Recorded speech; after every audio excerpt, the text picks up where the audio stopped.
My name is Pascal. I'm a teacher by profession. I'm a Christian. Taking for granted that you agree the Gospels translated in English, which we Christians believe, I will quote these examples. Number one, in all the four Gospels, when Christ came out of the waters of baptism, there was a voice from heaven saying, "This is my beloved Son, in whom I am well pleased. Listen you to him."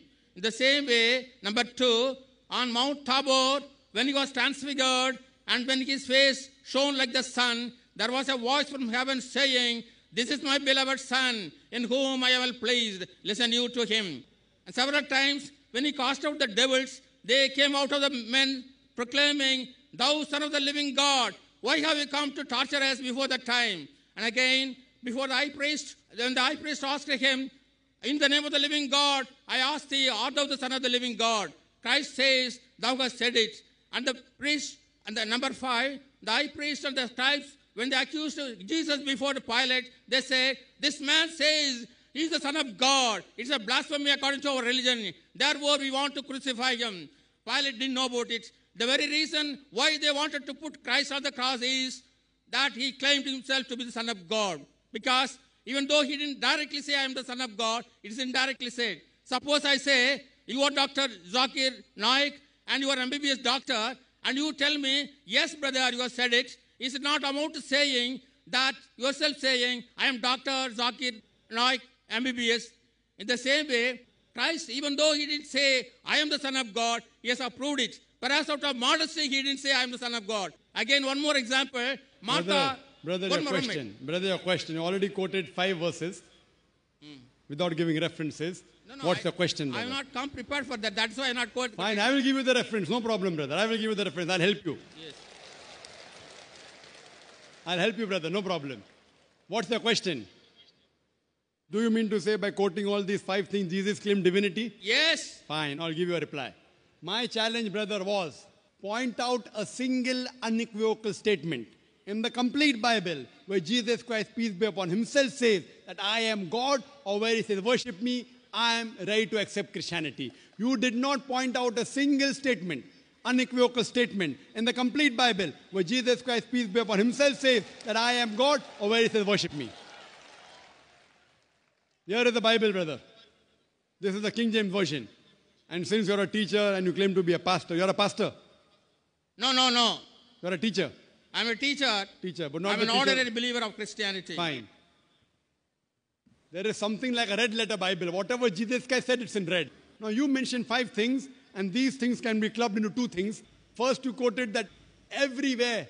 You didn't quote correctly. What you wanted to quote was the Gospel of John, chapter number 3, verse number 16, which says, "For God so loved the world that he gave his only begotten Son.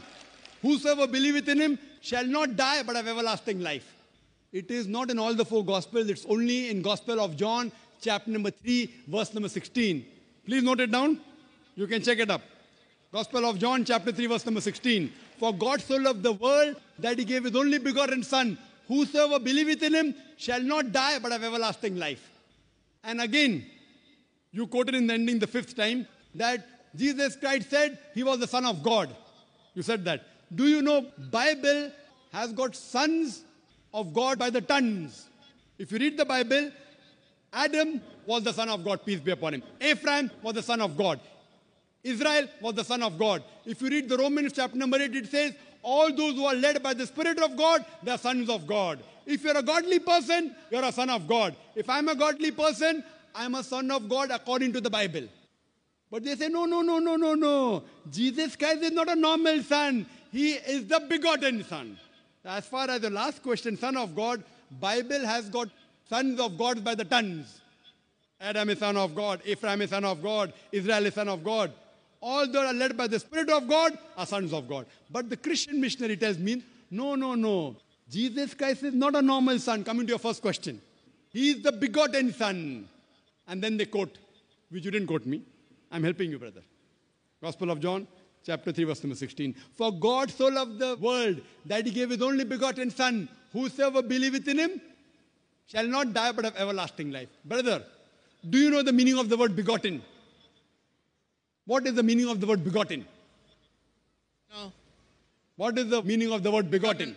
Begotten is not the sense in which you use human sense. See, the word begotten. I am asking you the meaning of the word begotten. Yes, I know. What is the meaning of the word begotten? Begotten, there are two senses. When you say of a human being, he says begotten means the flesh and blood of his son.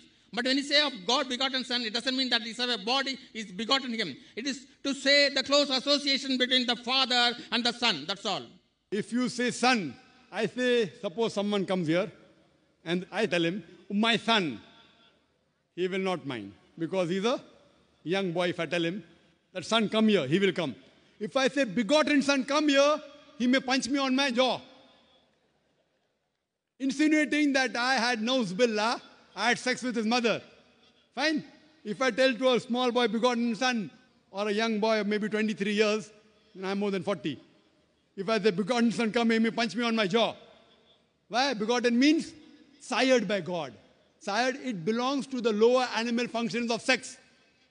And that's the reason, if you read the Revised Standard Version of the Bible, revised by 32 Christian scholars of the highest eminence, backed by 50 different Christian denominations, they say this word begotten in Gospel of John, chapter number 3, verse number 16, is an interpolation, is a concoction, is a fabrication, and they threw it out of the Bible. Do you know that?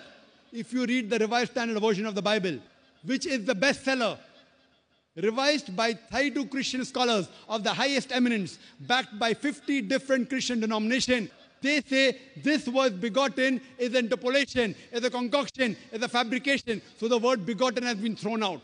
So if you say son, God has got sons by the tons in the Bible. So coming to your first question and the last question, I've answered it. Coming to your second and third, which you mentioned, that he drove out devils. Quote the full verse. You haven't quoted to me the full verse, which I quoted in my talk. According to the Gospel of Matthew, chapter number 12, verse number 28, he said, I cast out devils with the Spirit of God. Gospel of Luke, chapter number 11, verse number 20, I with the finger of God cast out devils. It doesn't say he alone does it. He does it with the help of God. That does not mean he's God.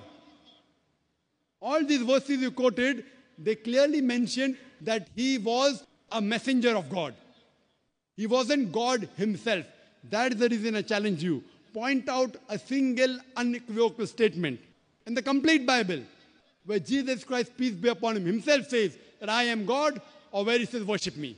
And I'm ready to accept Christianity. Nowhere Jesus ever said that. Just if I tell to the son, son come here, that does not make him my begotten son. Fine? The same way, if you tell me that I will call you Dr. Zakir Naik, fine? And if I don't object, that doesn't, it may be true, may be wrong. People say, Dr. Zakir Naik, scholar. I don't consider myself to be a scholar. I consider myself to be a student of knowledge. If people call me scholar, and if I continue, that doesn't mean I accept it.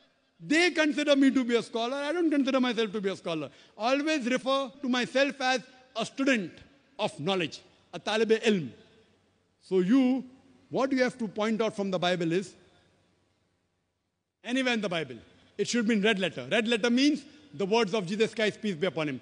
Point out a single statement, unequivocal statement, an unambiguous statement from the complete Bible where Jesus Christ, peace be upon himself, said that I am God, or where he says worship me, I am ready to accept Christianity.